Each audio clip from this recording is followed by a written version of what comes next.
Assalamualaikum warahmatullahi wabarakatuh.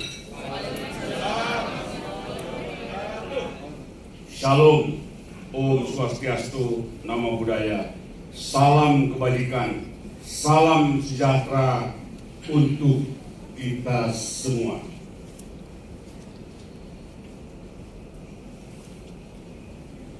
Hadirin yang saya hormati, saya cintai dan saya banggakan. Tadi malam memang saya diperintahkan oleh Ketua Umum untuk memberikan testimoni dalam acara deklarasi organisasi kemasyarakatan Bakti Nuswantara.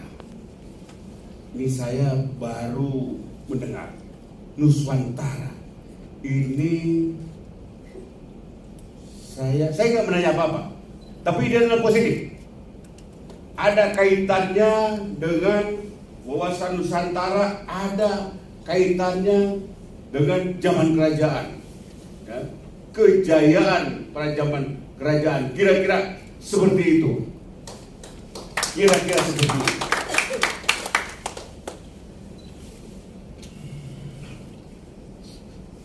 Namun terlebih dahulu saya akan mengajak saudara-saudara semua untuk kembali dalam sejarah panjang bangsa Indonesia, di mana bumi Nusantara ini adalah negeri para raja yang subur, gemah ripah, loh jinawi. Nusantara kita adalah bangsa yang kaya raya, yang pada akhirnya mereka datang ke Nusantara untuk mengambil hasil kekayaan alam Nusantara kita. Deklarasi Ormas Bakti Nuswantara hari ini bertepatan dengan Hari Sumpah Pemuda tanggal 28 Oktober. Hal ini mengingatkan saya kepada 687 tahun yang lalu, Gajah Mada dengan tekadnya, dengan ikrar sumpahnya yang dikenal dengan Sumpah Palapa untuk menyatukan Nusantara. Juga pada zaman selanjutnya, pada tahun 1908, Kongres Pemuda digelar, yang dilanjutkan, yang selanjutnya disebut Budi Utomo, yaitu Gerakan Kemerdekaan Indonesia tahun 1945. Gerakan selanjutnya yaitu seperti Gerakan Pemuda tahun 1998, dan hingga hari ini tanggal 28 Oktober 2021. Saya di sini melihat benang merah yang jelas bahwa Nusantara memiliki sejarah yang panjang dalam masa kejayaannya, juga masa kelam dalam masanya. Hadirin yang saya hormati, senantiasa dengan dideklarasikan Ormas Bakti Nuswantara ini, yang bertepatan dengan Hari Sumpah Pemuda ke-93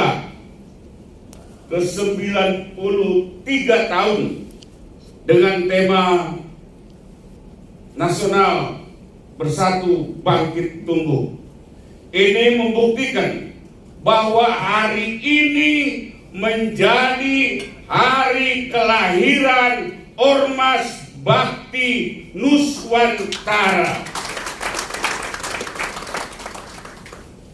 Besar harapan saya kepada para deklarator untuk terus merajut kebinekaan, eratkan tali persaudaraan satu sama lainnya.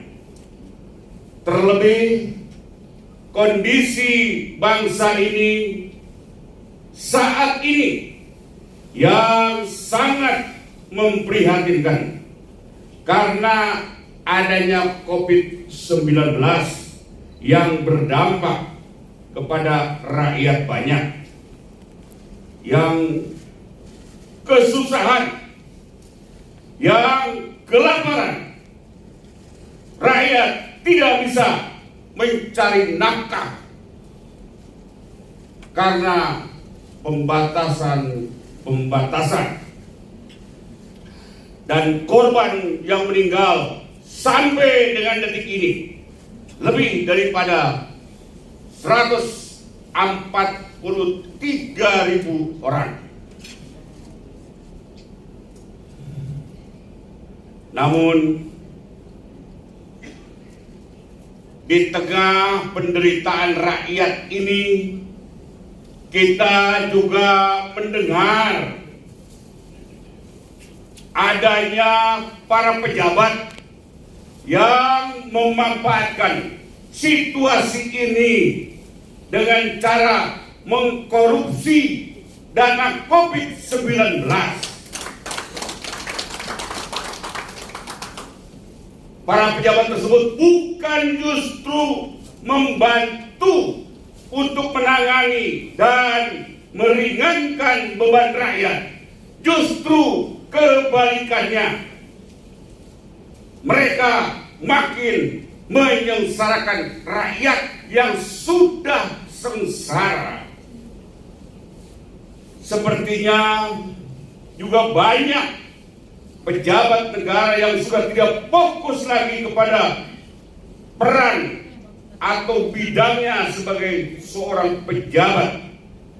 Mungkin mereka lupa bahwa pejabat adalah sebuah pengabdian kepada rakyat. Saya melihat dan saya merasa kasihan kepada Presiden kita, Insinyur Joko Widodo, yang disalahkan terus oleh rakyat, yaitu karena pembantu-pembantunya, pembantu Bapak Presiden malah banyak yang melakukan pencitraan untuk dirinya sendiri dan kelompoknya, yaitu untuk pencitraan tahun 2024 yang masih sangat lama sekali. Ini sungguh ironis. Sudah seharusnya kita semua bersatu padu merajut kebinekaan yang hakiki, yang tidak hanya wacana, yang tidak hanya niat, namun harus dengan implementasi nyata, bersatu bersama untuk membangun Nusantara ini. Hari ini dideklarasikan Ormas Bakti Nuswantara. Saya hanya bisa menitipkan, saya Purnawirawan Mayor Jenderal TNI, saya wakafkan diri saya untuk didaulatkan sebagai Presiden Tani Indonesia oleh berbagai kalangan yang mayoritas para petani, nelayan maupun peternak. Tepat pada Hari Kebangkitan Nasional 20 Mei yang lalu, kenapa mereka mendaulat saya, karena mereka melihat rakyat membutuhkan sosok yang mampu berjuang bersamanya. Untuk itu saya titip kepada para deklarator Ormas Bakti Nusantara untuk tidak hanya deklarasi, setelah deklarasi tidak tahu apa yang harus dilakukan. Buatlah program yang baik, program baik untuk Anda sendiri, untuk organisasi, dan untuk rakyat. Ingatlah Bung Karno dengan trisaktinya. Ingatlah Pak Harto dengan trilogi pembangunannya. Ingatlah Kiai Haji Abdurrahman Wahid dengan kebinekaannya. Kondisi bangsa hari ini sangat memprihatinkan memang, dan ini tidak boleh kita biarkan menjadi penderitaan rakyat yang berlarut. Saya sudah purnawirawan, tidak lagi membawa senjata, namun saya sebagai prajurit siap dan selalu siap untuk ditugaskan di medan perang sekalipun. Tapi sekarang ini tupoksinya bukan itu. Di sini juga saya titip sekali lagi kepada para pengurus Ormas Bakti Nusantara untuk benar-benar bisa berbakti kepada Nusantara ini, untuk betul-betul bisa mengembangkan program-program ekonomi yang pro rakyat, untuk menjadi jembatan emas atau perpanjangan tangan kepada rakyat, bisa pemerintahan, bisa swasta atau pihak lain, untuk mampu bersinergi dan berkolaborasi dalam mewujudkan bangsa yang gemah ripah loh jinawi. Karena dengan begitu saya yakin rakyat, masyarakat akan berbondong-bondong turut bergabung Ormas Bakti Nusantara ini. Karena harapan dan solusi ada di dalam organisasi kita ini. Mudah-mudahan COVID-19 yang saat ini sudah turun drastis, terus menurun dan hilang dari bumi Nusantara ini. Amin. Sehingga masyarakat dapat kembali hidup normal, ekonomi pulih dan makin membaik. Dan lagi semoga para pembantu presiden dapat lebih fokus lagi dalam membantu peran presiden agar tetap terjaga dengan baik, dan semua ini berjalan dengan lancar dan tuntas sehingga Indonesia tangguh dan berkembang ke arah yang lebih baik.